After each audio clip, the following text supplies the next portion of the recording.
Detik-detik 3 waria naik motor ditilang polisi di Palembang. Motor malah ditinggal di tengah jalan. Beredar video detik-detik 3 waria boncengan naik sepeda motor kena tilang polisi. Dalam video amatir, terlihat ketiga waria berboncengan naik satu sepeda motor tanpa menggunakan helm. Melihat adanya razia, sang joki panik dan berusaha untuk memutar balik kendaraan.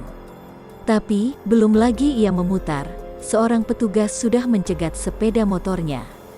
Agar tidak kabur, petugas selalu mencabut kunci sepeda motor. Mengetahui sepeda motor sudah tidak bisa digunakan lantaran kunci dicabut, sang joki panik.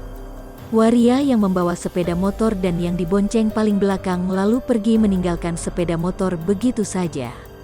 Sementara waria yang berada di tengah malah seperti kebingungan. Keduanya pergi mencari tempat aman sambil menutupi bagian wajahnya. Sementara rekannya yang masih berada di sepeda motor, terpaksa mendorong sepeda motor sendirian.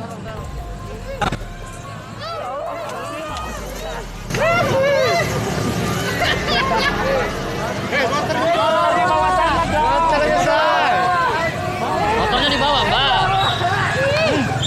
Sini. Hei. Ini androknya.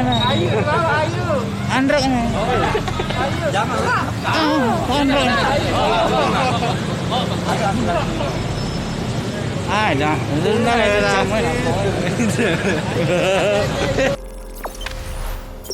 Jangan lupa subscribe, share, komen, dan like ya.